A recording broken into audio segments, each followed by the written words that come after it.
안녕하세요. 사연 읽어주는 남예입니다. 오늘도 와주셔서 감사합니다. 구독과 좋아요 부탁드리며 오늘의 사연 바로 시작하겠습니다. 안녕하세요. 저는 40대 중반의 한 남성이에요. 제가 겪은 너무나도 충격적인 이야기를 한번 해볼까 합니다. 저는 제가 되게 똑똑하고 잘난 사람이라 생각하며 살았습니다. 학창 시절에 나름 공부를 잘하는 편이었고 적당히 좋은 대학을 나와 나름 돈도 잘 버는 직종에 종사하며 살았으니까요.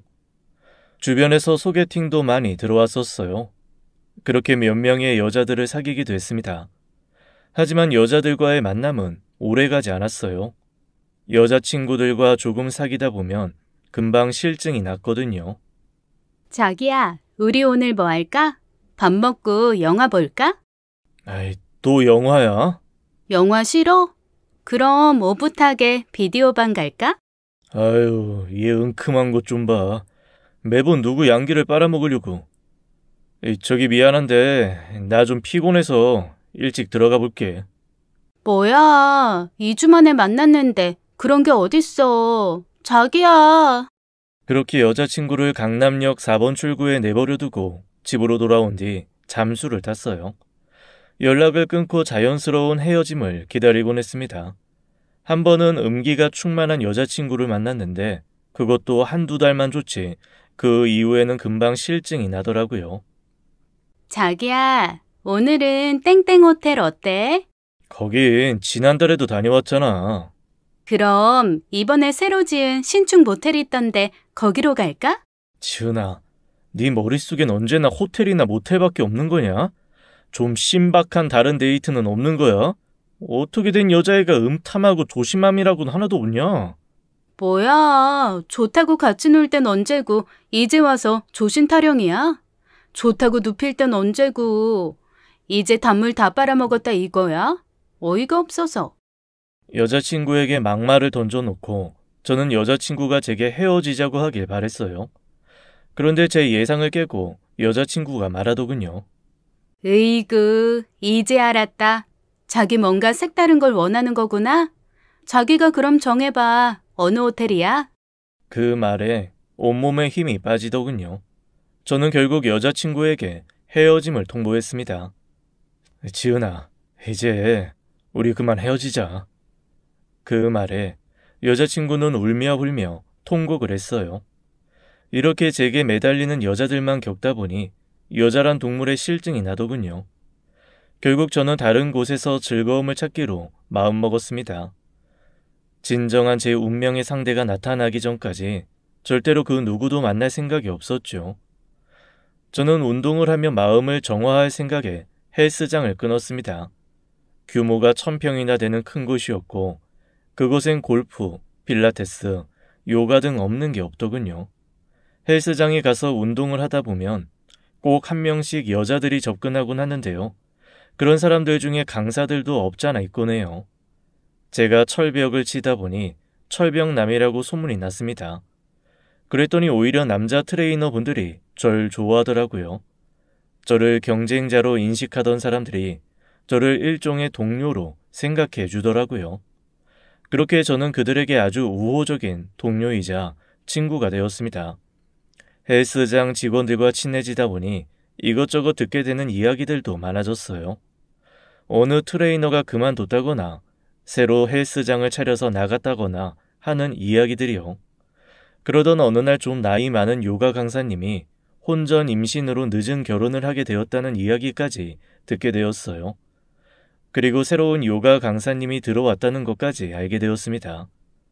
헬스장 식구들이 새 식구를 환영하는 자리로 회식을 하는 날이었어요. 저와 친한 트레이너가 같이 가자고 하길래 얼떨결에 함께 가게 되었습니다. 그리고 그곳에서 그녀를 처음 만나게 되었어요. 바로 요가 강사님인 그녀를요. 안녕하세요. 저 여기 헬스장 회원 김민수라고 해요. 여기 제 명함이요. 네, 안녕하세요. 그녀는 제 명함을 조용히 테이블 위에 내려두고는 제대로 쳐다보지도 않더군요. 인사하는 목소리도 아주 간결하고 짧았고요. 한마디로 그녀의 첫인상은 차가웠습니다. 보통 여자들은 남자가 명함을 내밀면 무슨 일 하는지부터 확인하려 드는데 이 여자는 전혀 안 그랬어요. 사실 제 직업이 회계사입니다. 이런 말 제 입으로 말하긴 좀 그렇지만 여자들이 회계사 직업에 매우 호의적이더라고요. 그래서 먼저 다가오는 여자분들이 대부분이었고요. 그런데 이 여자는 제게 어떠한 관심도 없다는 듯이 구는데 제 기분이 좀 엄짱더라고요. 심지어 그날 회식을 끝내고 나오는데 그 여자분이 제가 준 명함을 버리고 갔습니다. 상대에 대한 예의가 너무 없는 거 아닌가 싶었는데 그 상황에서 저는 또 그 명함을 주워서 나왔어요. 그리고는 다시 그 여자분에게 내밀었죠. 저기 이거 놓고 가셨더라고요. 아, 버린 거였는데 그걸 다시 주워오신 거예요? 네? 죄송한데 저한테 관심 꺼주세요.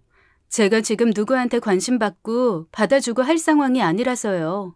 그렇게 말하고는 쌩안이 걸어가는데 제 인생에서 처음으로 겪은 모멸감이었습니다. 그런데 그 모멸감이라는 감정이 이상한 대로 튀더군요. 제 머릿속에는 이상한 복수심이 타올랐어요. 이렇게 글을 쓰며 생각해보니 저도 정상적인 사람은 아닌가 봅니다. 제가 생각해낸 복수라는 게 그 여자를 내 여자로 만든 후에 뻥 차버리겠다는 그런 찌질한 것이었으니까요. 저는 다음날 바로 요가 수업에 등록했어요. 교실에 들어오는 저를 보며 요가 선생님이 눈살을 찌푸리더군요. 남자는 저 하나였는데 제일 앞자리에 자리 깔고 수업을 엄청나게 열심히 받았습니다. 온몸을 근육으로 두른 저인데도 요가 자세는 쉽지 않더군요. 뒤에서 여자들의 깍깍대는 소리가 들려왔지만 저는 신경 쓰지 않았습니다. 제 목표는 오로지 요가 강사, 눈에 드는 것이었으니까요. 한 달 동안 하루도 빠짐없이 요가 수업에 나갔습니다. 그러다 보니 요가 선생님을 관찰하게 되더라고요. 그녀는 체구가 매우 작았어요.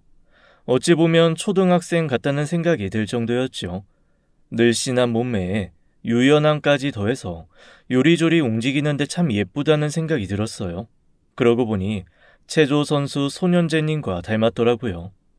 정말 사심 하나 없이 단순히 복수심으로 시작한 일이었는데 어느 순간 저도 모르게 그녀에게 콩알 만큼 관심이 생기기 시작했어요. 어느 날 운동을 마치고 집에 가려고 하는데 요가 선생님도 퇴근을 하는 건지 마침 주차장에서 마주쳤습니다. 그런데 그녀의 표정이 무척 곤란한 듯 보였어요. 아, 진짜 미치겠네. 오늘은 절대 늦으면 안 되는데. 무슨 일이에요? 차 고장났어요.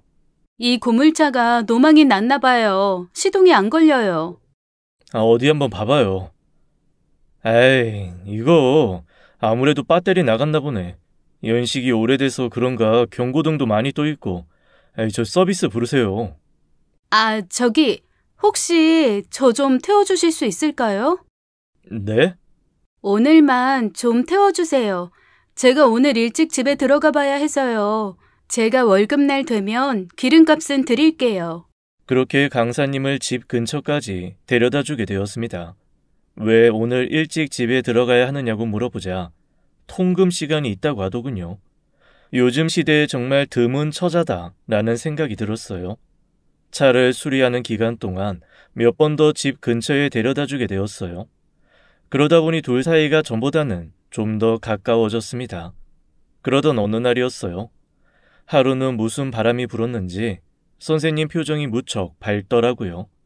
평소에 얼음 공주 모습은 온데간데 없이 말이죠. 저는 그 틈을 노려 음료수를 건넸습니다. 무슨 기분 좋은 일 있으신가 봐요? 그게 티가 나나요? 신기하네. 무슨 일인데요? 복권에라도 당첨된 거예요? 복권이요? 얼추 비슷하긴 하네요. 뭔데요? 그나저나 오늘 시간 돼요? 오늘 제가 식사 대접 한번 할까 해서요. 그동안 차 얻어 탄 것도 있고 자동차 수리센터에 맡겨주신 것 보답도 할 겸요. 저는 속으로 쾌재를 부르고는 제가 아는 가장 근사한 레스토랑으로 그녀를 데리고 갔어요. 우리는 기분 좋게 식사하고 서로에 대해 이야기를 조금 나누게 되었어요. 아내는 매일 밤 10시까지는 꼭 집에 들어가야 할 만큼 집이 엄하다고 했습니다. 부모님이 많이 엄하신가 보네요. 그렇죠 뭐. 어머, 벌써 시간이 이렇게 됐네요. 그만 일어날까요? 그녀는 부모님 이야기만 나오면 딴청을 피우는 듯 했어요. 게다가 항상 시간에 쫓기는 사람 같았습니다. 그녀는 신비로운 사람 같았어요. 흔히 양파 같은 사람이라고 하죠. 까도 까도 알 수 없는 사람. 그게 바로 제가 바라본 그녀의 모습이었죠. 예쁘장하고 귀여운 외모 때문에 주변에 남자들이 많았음에도 철저히 철벽을 치는 모습이 마치 저를 보는 것 같았어요. 조신한 모습 또한 제게 신선하게 다가왔고요. 게다가 제게 너무 잘 보이려 하지 않는 모습도 매력적이라고 생각되더군요. 그날의 식사 이후 저는 그녀와 한 걸음 더 가까워졌고 우리는 어느새 연인이 되었습니다. 제가 먼저 누군가에게 다가가고 사귀자고 한 건 처음이었어요. 더 많이 사랑하는 사람이 약자라더니 그 말이 진짜더라고요. 그녀는 언제나 갑이었고 저는 을의 입장이었어요. 만나는 날짜와 시간은 물론이고 장소까지 항상 그녀의 의견을 따랐습니다. 그럴 수밖에 없었던 게 그렇게 하지 않으면 만날 수가 없었거든요. 자기야, 우리 이번 주에 볼 수 있는 거지? 이번 주? 혹시 화곡역에서 오후 2시부터 4시까지 괜찮아? 화곡? 갑자기 웬 화곡이야? 거리도 먼데 겨우 2시간밖에 못 본다고? 안 돼? 역시 좀 무리지? 그럼 미안하지만 우리 이번 주에는 보기 힘들겠다. 아니야. 그럼 또 몇 주나 기다릴지 모르는데 내가 맞춰야지. 정말? 자기가 그렇게 말해주면 뭐. 그럼 그때 봐. 저번처럼 30분만 더 있다 가라는 둥 그런 얘기 하기 없기다. 여자를 만날 때 바쁜 척하는 건 늘 제 몫이었는데 제가 여자친구 스케줄에 맞춰주려니 예전 여친들에게 미안한 감정마저 올라오더라고요. 아무튼 서로에게 정을 쌓아가던 중 어느 날 그녀와의 하룻밤을 기대할 만한 사건이 생겼어요. 어느 순간부터 여자친구에게 푹 빠져버린 저는 언제쯤이면 그녀와 하룻밤을 보낼까 애태우고 있었죠. 여자친구와 사귄 지 한 3개월 정도 지났을 무렵의 일이었어요. 밤 12시가 되어서 여자친구에게서 전화가 왔습니다. 여보세요, 자기야? 이 시간에 안 자고 뭐해? 자기야, 나 좀 도와줘. 무슨 일이야? 나 무서워. 빨리 우리 집으로 좀 와줘. 여자친구는 떨리는 목소리에 놀란 저는 불이 나게 여자친구의 집으로 달려갔어요. 그동안 여자친구가 집을 보여준 적이 없어서 몰랐는데 여자친구는 원룸에 혼자 살고 있더군요. 저는 통금 시간이 있는 여자친구이기에 당연히 부모님과 함께 살고 있을 거라 생각했습니다. 그런데 그럴 생각할 겨를 없이 여자친구의 원룸은 엉망진창 상태였어요. 유리창은 깨져 있고 집기들은 다 부셔져 있는 상태였죠. 여기저기 서랍도 다 헤집어져 있는 게 아무래도 도둑이 든 것 같았습니다. 자기야, 괜찮아? 어디 다치진 않았고? 괜찮아. 이게 갑자기 어떻게 된 거야? 언제 이런 거고? 모르겠어. 자기 전에 목이 말라서 물을 먹으려는데 생수가 다 떨어졌더라고. 그래서 물 사러 편의점에 갔다 왔더니 이렇게 돼 있었어. 일단 신고부터 하자. 신고? 그런 거 했다가 괜히 보복당하면 어떡해. 나 너무 무서워. 신고를 해야 다음부터 이 집에 안 들어오지. 그나저나 뭔 놈의 도둑이 이렇게 집을 다 때려 부셔놨냐. 안 되겠다. 내가 지금 바로 신고할게. 아니야, 그냥 하지 마. 신고하지 말라는 여자친구의 태도가 저는 이해가 가지 않았습니다. 보통 도둑이 들면 신고하는 건 너무나 당연한 거잖아요. 그런데 여자친구는 뭔가를 알기라도 하는 것처럼 겁에 질려 있었어요. 저는 결국 여자친구의 강력한 만류에 신고를 하지 않았어요. 그날 여자친구네 집에서 함께 하룻밤을 보내게 되었습니다. 떨고 있는 여자친구를 놔두고 혼자 집으로 돌아오기도 그래서 아침이 될 때까지 제가 옆에서 계속 지켜주었죠. 저는 좀 그 상황을 이용해서 여자친구와 뜨거운 밤을 보내길 기대했지만 여자친구는 철벽을 치더라고요. 결국 여자친구는 침대에서 자고 저는 바닥에서 자게 되었죠. 대신 그날 밤 여자친구에 대해 새로운 사실을 알게 되었어요. 그건 바로 여자친구는 부모님과 함께 살지 않는다는 것과 통금 시간에 대한 이야기였죠. 알고 보니 여자친구는 스스로 통금 시간을 만들어 집에 들어가는 거였어요.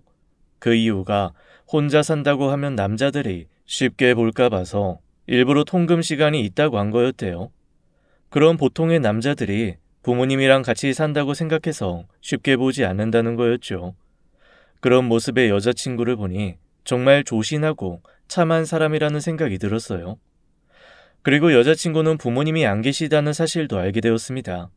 어머니는 원래 오래전에 돌아가셨고 아버지가 계셨었는데 오랜 병상 생활 끝에 1년 전에 세상을 떠나셨다고 하더군요.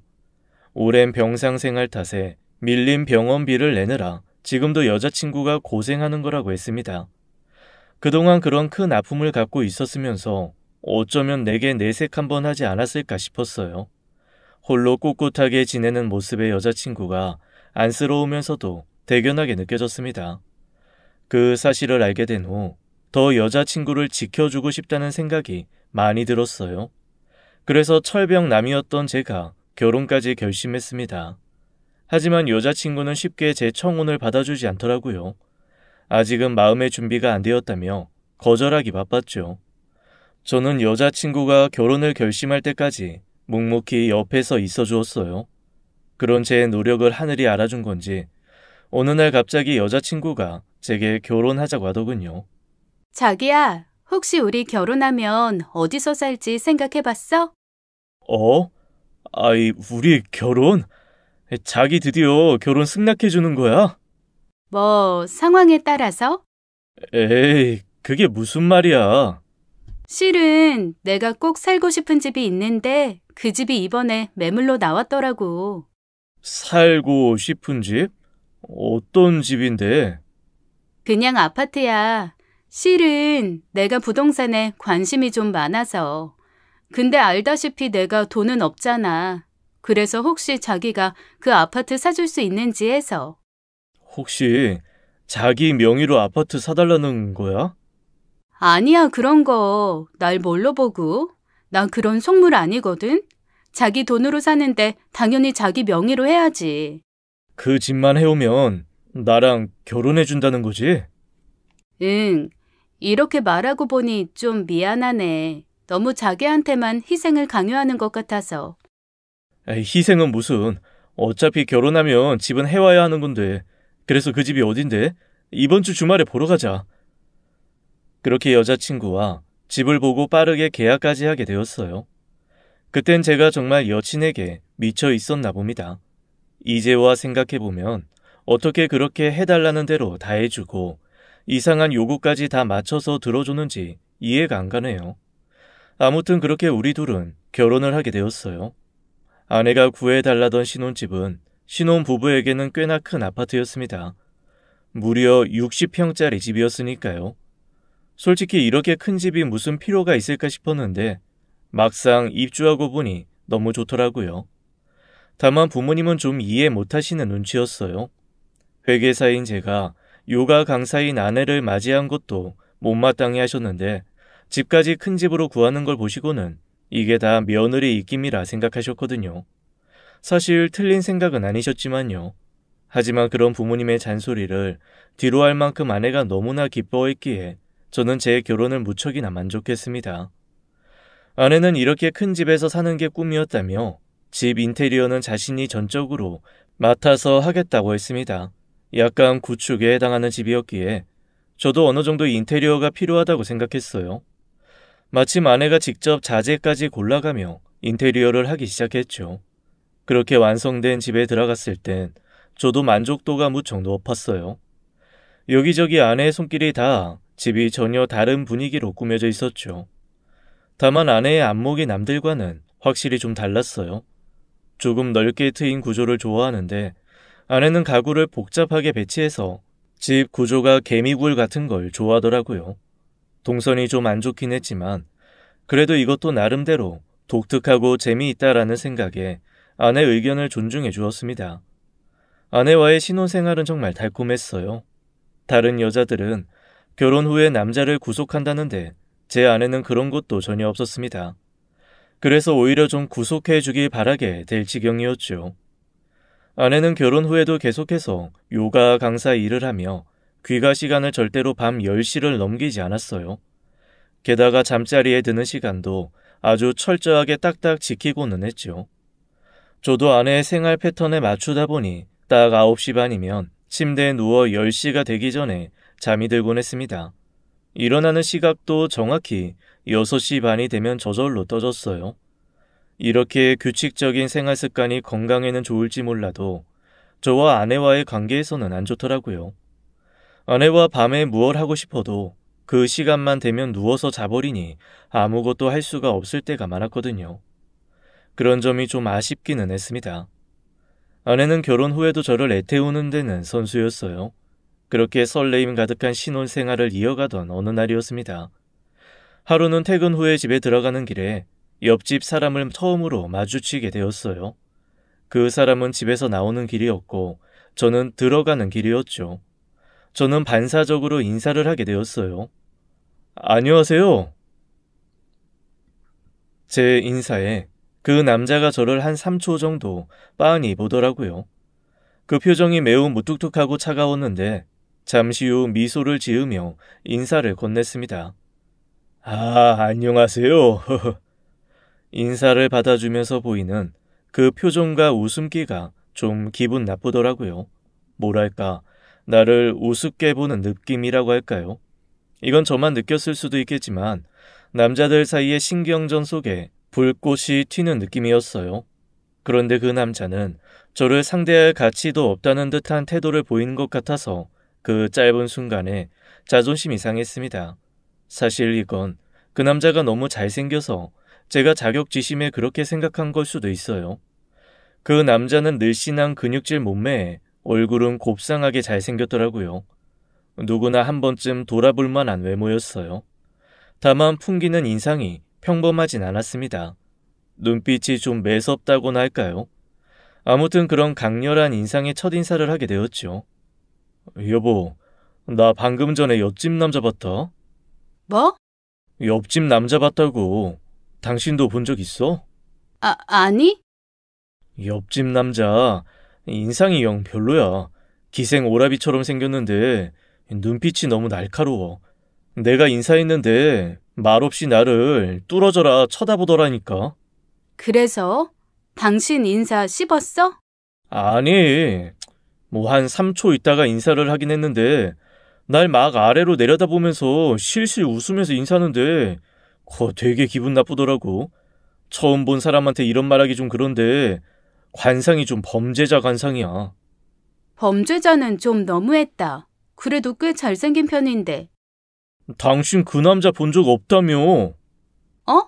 아, 그게 생각해보니까 전에 한번 본 것 같네. 엘리베이터에서. 이제 생각났어. 그래? 아이 근데 잘생긴 것보다 중요한 게 인상 아니야? 나처럼 이렇게 사람이 좋아 보여야지. 안 그래? 그렇게 아내와 가벼운 대화를 나누었다고 생각했습니다. 하지만 그 말 속엔 뼈가 있다는 걸 저만 눈치채지 못했죠. 그 후로도 몇 번이나 더 옆집 남자를 보곤 했어요. 봐도 인상은 영 별로더군요. 그냥 잘생긴 깡패 같았어요. 그런데 하루는 그놈이 먼저 인사를 다 하더라고요. 안녕하세요. 퇴근하시나 봐요. 아, 네. 그쪽은 어디 가시나 봐요. 이놈은 제 말에 대답은 안 하고 딴소리를 하더라고요. 신혼이죠. 신혼생활 어때요? 결혼하면 좋은가요? 네? 아, 네. 그럼요. 좋죠. 좋구나. 아내분도 그렇게 생각하고요. 예? 아이, 그야 뭐 당연한 거 아니겠습니까? 그럼 전 이만. 그러고는 휙 가버리더라고요. 대화가 완전 일방통행이었습니다. 지 혼자 할 말만 하고 할 말 끝나니 쌩 가버리는 게 사람 열받게 하더라고요. 그 후에도 몇 번 더 비슷한 상황이 있었는데 저는 뭐 일일이 대답해 줄 필요 없겠다 싶어서 대충 얼버무리곤 했습니다. 보통 몇 시에 주무세요? 그냥 때 되면 자요. 그런 건 뭐하러 물어봐요? 그냥요. 다른 사람들 몇 시에 자나 해서요. 그러는 그쪽은 몇 시에 자는데요? 아내분도 일찍 주무시나요? 저는 대꾸 없이 그 남자를 빤히 보았습니다. 그런 게 왜 궁금하세요? 그냥 궁금해서 물어본 건데, 우리 사장님 기분 나쁘셨나 보네. 그리고는 제 어깨를 툭툭 치더니 가버리더라고요. 보면 볼수록 마음에 안 들어서 앞으로는 인사도 하지 말아야겠다는 생각이 들었습니다. 하지만 옆집이다 보니 계속 마주치게 되더라고요. 이제 저는 먼저 인사를 안 하는데 그놈이 먼저 말을 걸곤 했습니다. 나 오늘 옆집 아줌마 봤어요, 마트에서. 아저씨 회사가 있을 때. 그러면서 실실 웃는데 어이가 없더라고요. 이놈이 내 마누라한테 관심이 있나 싶어 경계심이 팍 들었습니다. 제가 말없이 쳐다보자 그러더군요. 왜? 내가 옆집 아줌마 보면 안 되는 거예요? 아저씨, 눈에 힘 풀어요. 무서워 죽겠네. 점점 옆집 남자가 불편해졌어요.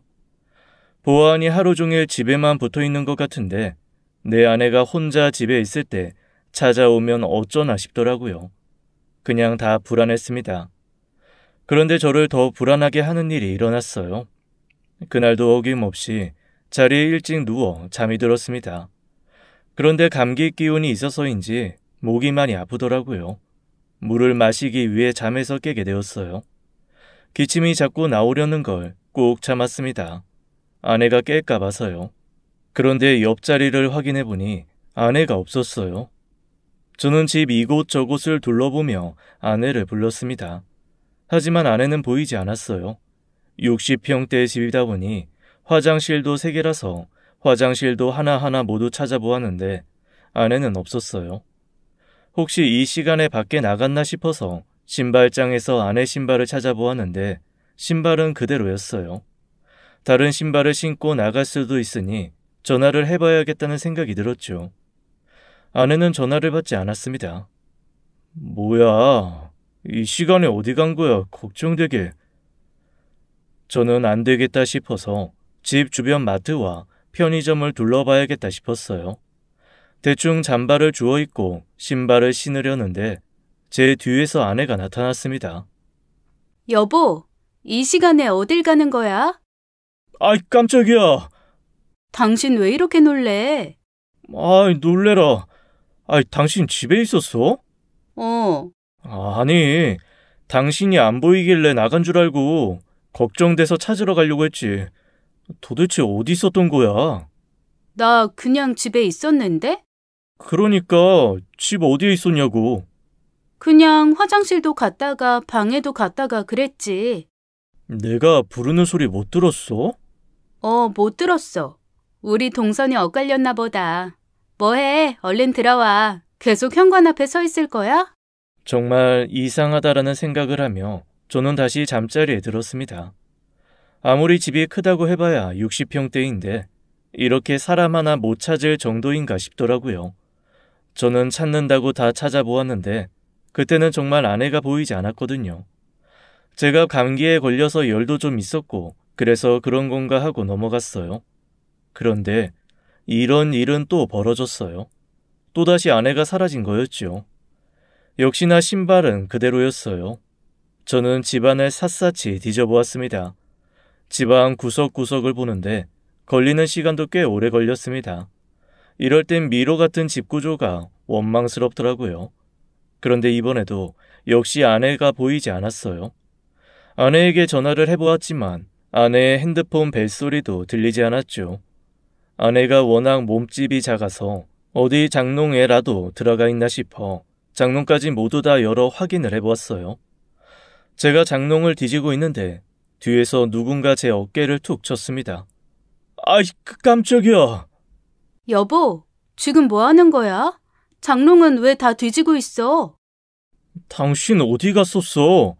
혹시 밖에 나갔다가 들어오는 거야? 무슨 소리야? 나 집에 있었는데. 당신 요새 왜 그래? 자꾸 밤마다 깨고. 나 없어졌다고 온 집을 다 헤집고 다니고. 당신 요새 기가 많이 허해진 거 아니야? 그리고 내가 안 보이면 잠깐 화장실에 갔나 보다 하면 되지. 뭘 이렇게까지 해서 찾으려고 해? 아유, 땀 냄새. 나 찾는다고 땀까지 흘리고. 얼른 씻고 와. 당신 냄새나. 그리고 자기 이러는 거 나 좀 무서워. 꼭 의처증 있는 사람 같고. 뭐? 의처증? 야, 그건 좀 말이 심하다. 그럼 당신이 그런 행동을 하지 말든가. 얼른 씻기나 해.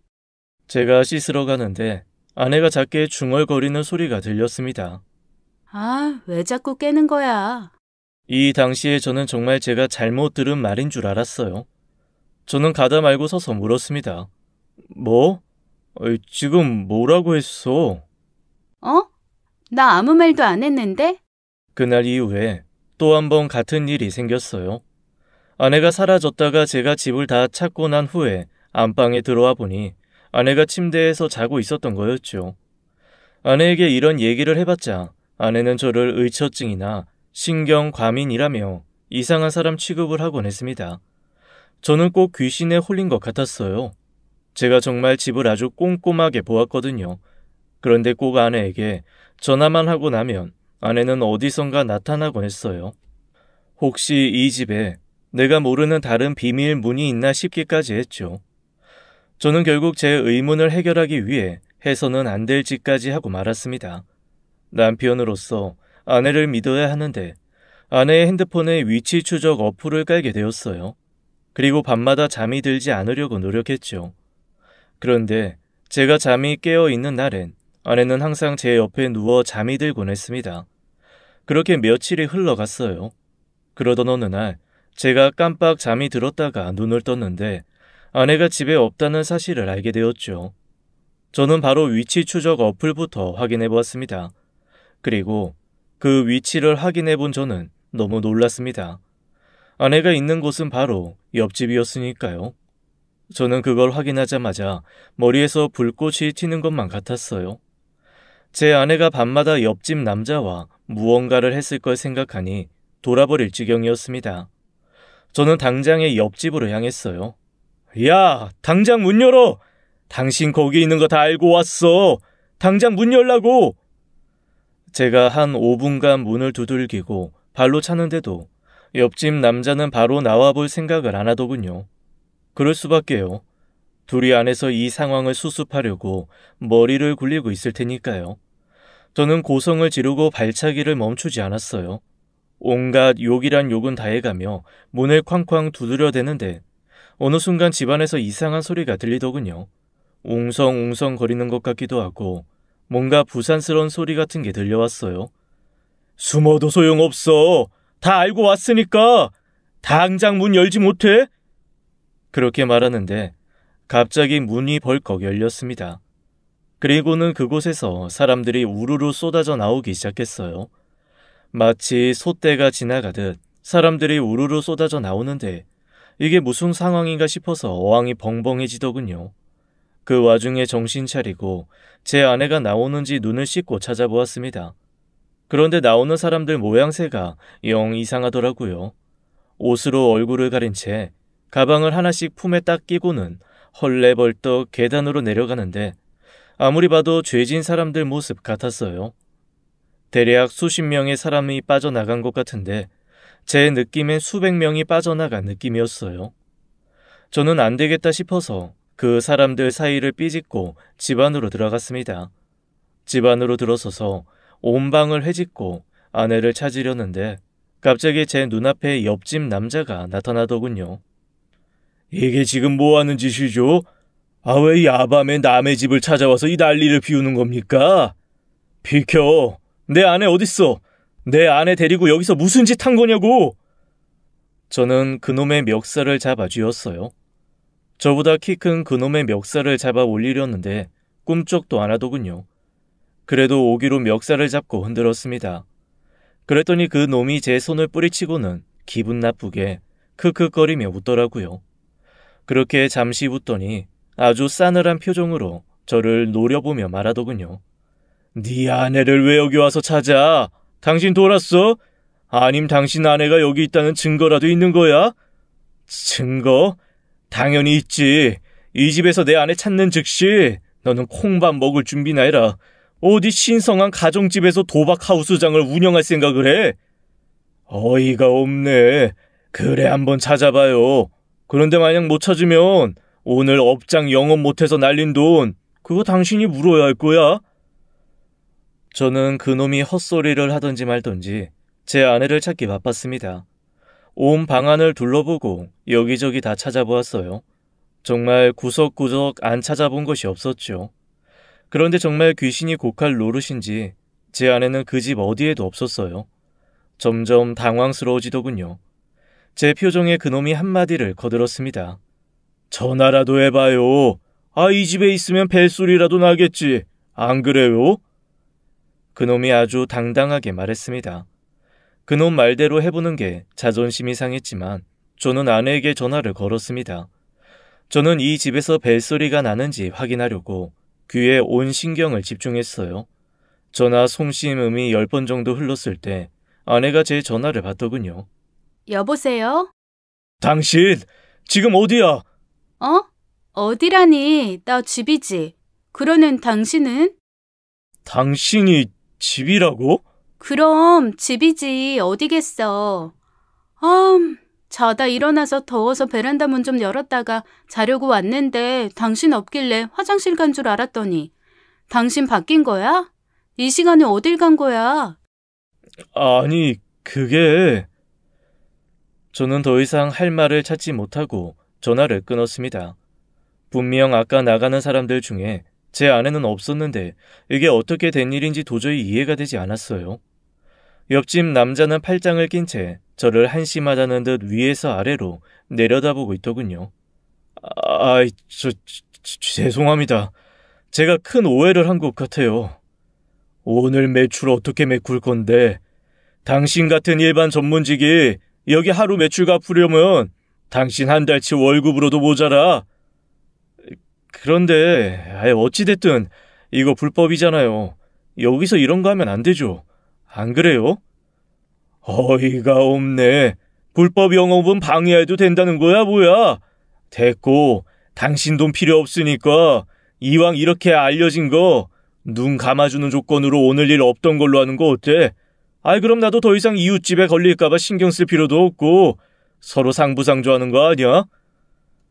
저는 옆집의 불법 도박 장면을 봤음에도 결국 신고하지 못했습니다.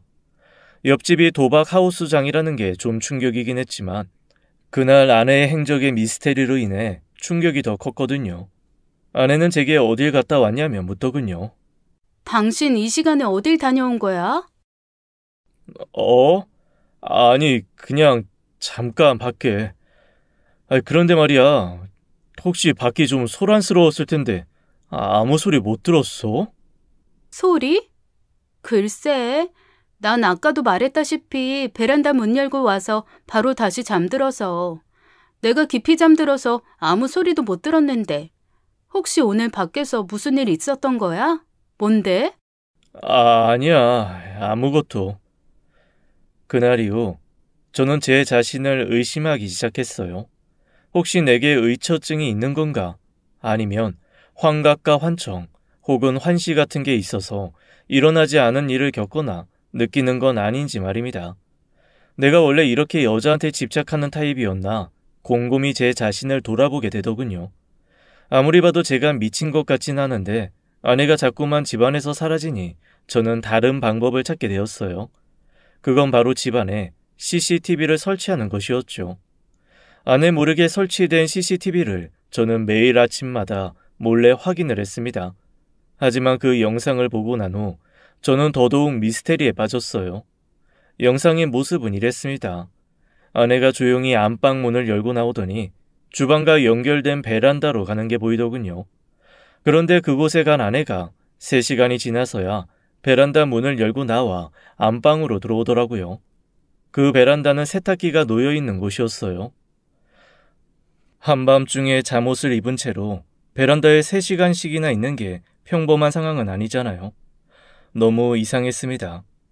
저는 아내가 집을 비운 사이 그 베란다를 꼼꼼히 살폈어요. 그리고 엄청난 사실을 알게 되었죠. 그 베란다 세탁기 뒤쪽에 아주 작은 개구멍이 있다는 사실을요. 제 머리 하나 간신히 들어갈 만한 크기의 구멍이 방석 같은 것으로 막혀 있었습니다. 저 같은 남자는 절대로 들어갈 수 없는 크기였지만 아내처럼 체구가 작고 유연한 사람이라면 들어갈 만한 크기였죠. 도대체 이곳에 왜 이런 구멍이 뚫려 있는 걸까 생각하고 또 해보았습니다. 결론은 하나였어요. 아내가 옆집 남자와 바람을 피우던가 아니면 도박에 빠진 거겠죠. 저는 아내가 사라지는 날 밤을 손꼽아 기다렸어요. 그리고 아내가 사라졌을 때 세탁기를 완전히 벽에 붙여서 아내가 절대로 들어올 수 없게 했습니다. 그리고 옆집 초인종을 눌렀습니다. 옆집 남자가 나오더군요. 형씨가 여기 웬일? 설마 게임에 관심이 좀 생기셨나? 저는 옆집 남자를 밀치고 무작정 제 아내를 또 찾아 헤맸습니다. 그리고 내 집과 이어져 있는 그 집 베란다 쪽을 향해 돌진했어요. 역시나 제 예상대로였어요. 아내는 세탁기로 막혀있는 개구멍 앞에서 어쩔 줄 몰라 당황하고 있었습니다. 힘으로 세탁기를 밀어내려는데 그 무거운 게 밀릴 리도 없었죠. 지금 여기서 뭐 하는 거야? 여보, 당신이 여기를 어떻게... 설마 당신이 이 구멍 막은 거야? 너 밤마다 여기 와서 뭐 했어? 도박했어? 아내는 아무 말이 없더군요. 너 설마 저런 범죄자랑 바람 피운 거 아니지? 아니야. 그런 거 진짜 아니야. 여보, 미안해. 내가 다 설명할게. 제발 한 번만 용서해줘. 저는 그곳에서 아내를 끌어냈습니다. 옆집 남자가 다가와서 귀찮은 일 생겼다는 듯이 인상을 찌푸리더군요. 아이, 귀찮게. 옆집 남자가 키가 2미터는 되어 보이는 덩치 큰 남자에게 눈짓을 한번 하자 그 거구의 남자가 제 앞으로 성큼성큼 다가왔습니다. 그리고는 제 멱살을 잡아서 그대로 올렸어요. 컥컥거리며 빠져나오려는데 그놈 힘이 얼마나 센지 제가 어찌할 수가 없었어요. 땅으로 내려오지도 못하고 버둥거리기만 했습니다.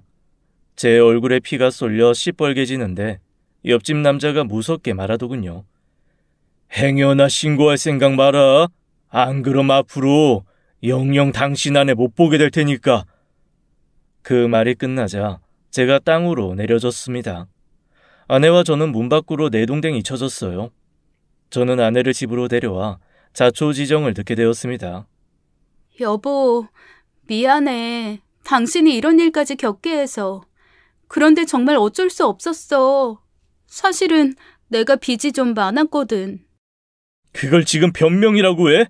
빚이 많으면 일해서 갚을 생각을 해야지. 어느 미친 인간이 도박장에서 돈 벌어서 갚으려고 하냐? 누군 이런 데 오고 싶어서 왔는 줄 알아? 학자금 대출에 아버지 병원비에 정말 하루가 다르게 불어가는 빚 때문에 내가 얼마나 미친 듯이 일했는 줄 알아? 아버지 아프고부터는 내가 버는 돈보다 나가는 돈이 더 많아지고 내가 진 빚보다 이자가 더 쌓이더라. 나 결국 대학도 졸업 못하고 자퇴했어. 힘든 여건에서 간신히 공부해서 들어간 학교인데 대학 졸업장을 남기는 대신 학자금 대출만 남기고 끝났어.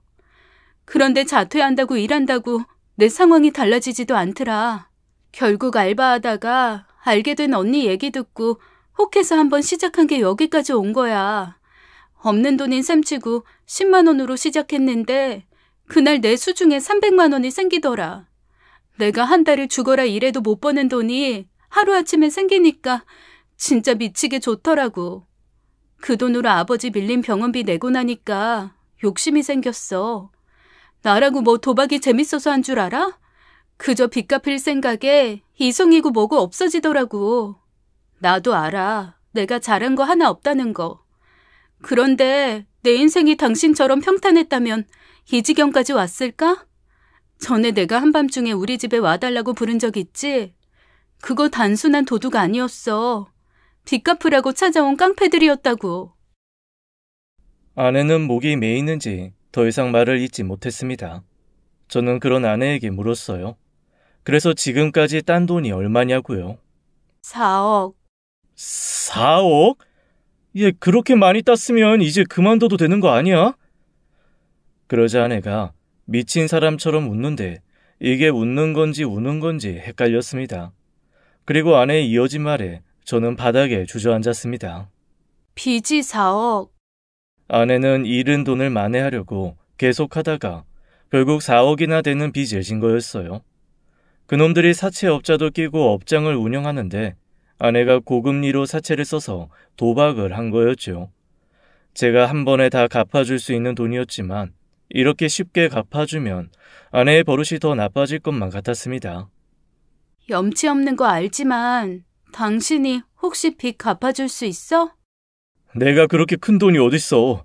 나도 결혼한다고 이 집 해오느라 있는 돈 없는 돈 다 끌어온 건데.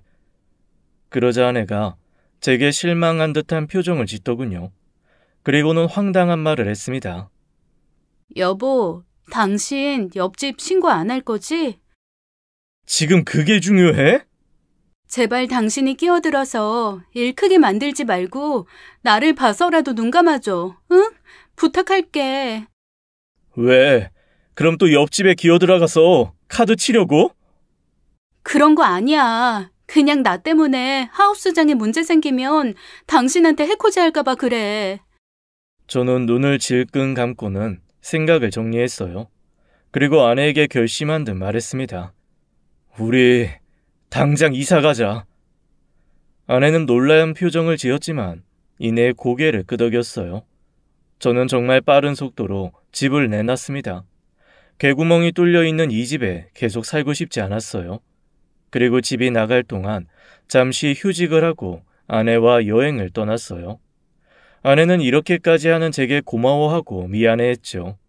아내와의 여행이 3주 차에 접어들었을 무렵 부동산에서 연락이 왔어요.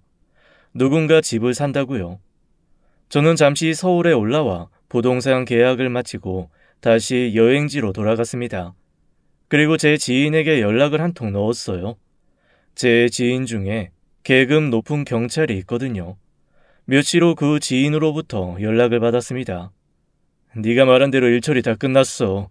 거의 다 소탕했는데 정작 하우스장 주인은 놓쳤다. 미안해. 경찰들이 들이닥친 날 하필 그 주인장은 그곳에 없었다더군요. 그래서 지금은 숲에 내리고 찾는 중이라고 했습니다. 그 후 저는 여행을 끝내고 부모님의 별장으로 들어갔습니다. 당분간 새 집을 구할 생각이 들지 않았어요. 아마도 개구멍 집에 너무 큰 충격을 받았기 때문인 것 같았죠. 차마 부모님께는 모든 사정을 말씀드리지 못했어요. 그저 일하며 번아웃이 온 것 같아서 잠시 쉬고 싶어서라고 했죠. 시골 별장에서 매일 산책하고 아내와 밥해 먹으며 지내던 어느 날이었습니다.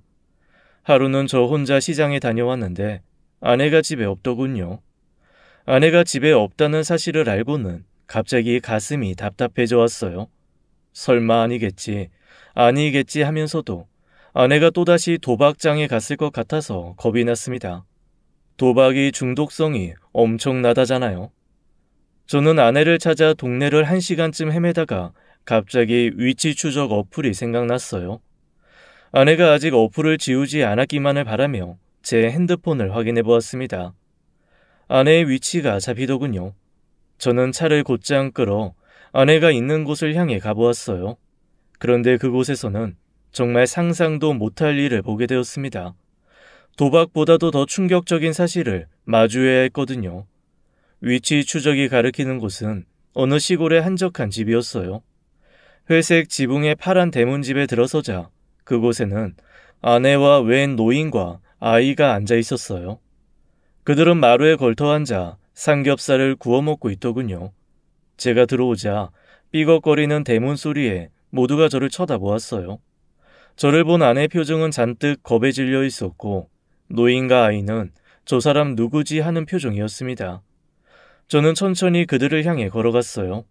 그리고 잠시 후 방에서 한 남자가 나오는데 그 남자의 정체에 저는 이성을 잃었습니다. 왜냐하면 그놈은 옆집 남자였거든요. 경찰들이 놓쳐타던 바로 그놈이요. 그놈은 저를 보더니 질린다는 표정을 지었습니다. 그리고는 이내 웃으면서 말하더라고요. 이야, 이 진숙이 인기 많네. 남자가 이 깊은 시골까지 찾아오게 만들고 그런데 어쩌지? 이 꼬마 보여. 혹시 얘 누군지 알아? 저는 옆집 남자가 떠드는 꼴을 보기가 싫었어요. 그래서 아내의 손목을 잡고 나오려고 했습니다. 여기서 뭐 하는 거야? 나와. 집에 가게. 아파. 이건 놔. 당장 나오라고. 제가 소리를 치자 아내 옆에 있던 아이가 울음을 터뜨렸습니다. 엄마, 우리 엄마 아프게 하지 마. 아저씨 저리 가. 그러면서 저에게 달려들어 제 다리를 발로 차고 주먹을 휘두르더군요. 네 신데 내 손녀딸 손목을 잡고 남의 집 밥상을 깽판을 만드는 거요? 손녀딸이라뇨. 그럼 혹시 제 와이프 할머니 되십니까? 그럼 저놈은 뭔데요? 누구긴 우리 증손주 애비 되는 사람이지. 도대체 저 사람들이 무슨 말을 하는 건지 이해가 가지 않았습니다. 그저 귀가 멍멍해지는 것 같았어요. 진수가 뭐해? 나가서 정리하고 와. 그 남자 말에 아내가 저를 데리고 밖으로 나가자더군요. 저는 그냥 여기서 말하라고 성질을 부렸습니다. 그런데 미친 사람처럼 소리 지르는 제 모습에 아이가 엉엉 울더군요. 결국 저는 그 노인과 아내 손에 대문 밖으로 끌려나와 주었어요. 아내는 저에게 미안하다는 말로 자신의 이야기를 시작하더군요. 내가 다 설명할게. 당신한텐 정말 미안해. 그리고 시작된 이야기에 저는 정말 학을 떼버렸어요. 아내가 그놈에게 진 도박 빚을 몸으로 갚았던 거였어요. 그것도 여러 번이요. 그래서 아이가 생겼고 그 아이를 시골 외할머니네 집에 맡긴 거였죠. 그렇다고 그놈과는 혼인을 하지도 않았답니다. 그런 놈이 아내와의 사이에 아이가 생겼다고 결혼 같은 걸 해줄 리가 없었으니까요. 아내는 더 끔찍한 이야기를 꺼내더군요. 나 그 사람 옆에 있고 싶어. 그 남자가 좋은 사람은 아니지만 나 그 남자 사랑해. 어이없는 이야기에 온몸에 피가 빠져나가는 것 같았어요. 사랑이라니. 누가 누굴 사랑한다는 건지 듣고도 이해가 가지 않았습니다. 단순히 도박한 거 아니었어? 바람까지 피우면서 개구멍 왔다 갔다 했던 거야? 바람 아니야. 오히려 당신 존재가 그 사람한테 불륜인 거지. 뭐? 그럼 대체 나랑 결혼은 왜 한 거야? 네가 죽도록 좋아하는 저 범죄자랑 결혼할 것이지. 저 사람 그런 식으로 말하지 마. 당신이랑 결혼한 건 그냥 일종의 오기 같은 거였어. 그게 무슨 뜻이야? 아내는 그놈에게 질투심을 유발하려고 저와 결혼해서 그의 옆집으로 이사를 왔다고 했습니다. 그래서 자기 좀 봐달라고요. 그런데 냉혈 아닌 그놈은 오히려 그 상황을 즐겼다고 하더군요. 제 아내와 아이를 책임질 생각은 하지 않으면서 도박에 물들여 빚을 지게 하고 데리고 놀기만 한 거였죠. 아내는 도박보다도 그 잘생긴 범죄자 놈에게 미쳐있는 사람이었어요. 자신에게 해가 되는 걸 알면서도 끊지 못하는 사랑 중독자였습니다. 그동안 아내가 제게 보였던 모든 행동들이 주마등처럼 지나가더군요. 밤 10시까지 집에 들어가야 했던 건 신데렐라처럼 시간 맞춰 도박장에 들어가기 위함이었고, 데이트 장소와 시간을 자기 마음대로 정했던 것도 도박장 위치가 달라져서였기 때문이었어요. 게다가 갑자기 결혼하자며 집을 사달라고 한 것까지 모든 이유가 그놈의 도박장 때문이었습니다. 아니, 그 도박장에 그놈이 있었기 때문이라고 해야 할까요? 저는 아내의 핸드폰을 빼앗듯이 낚아채서 위치 추적 어플을 지웠어요. 그렇게 아내와 이별을 했습니다. 이혼 판결을 받고 나오는데 빚을 한 푼도 안 갚아주길 잘했다는 생각이 들면서 씁쓸한 미소가 지어지더군요. 위자료 소송으로 3천만 원을 받을 수 있게 되었는데 빚뿐인 아내가 그 돈을 언제 갚을지는 모르겠습니다. 아참, 그놈은 그날 시골에서 절 본 후 바로 자취를 감췄다더군요. 아마도 제가 신고한 것을 눈치채서였겠죠. 물론 신고하긴 했었습니다. 나쁜 놈은 벌 받아야 마땅하니까요. 어쩌면 저도 결혼 전 여자들을 울린 대가로 벌을 받은 건 아닐까라는 생각이 들곤 합니다. 그래서 이제는 착한 사람, 좋은 사람이 되려고 애쓰며 살고 있어요. 제 이야기는 여기까지입니다. 긴 사연 들어주셔서 감사합니다. 지금까지 사연 읽어주는 남녀였습니다. 끝까지 함께 해주신 여러분 감사드리며 저희는 다음 사연으로 돌아올게요. 감사합니다.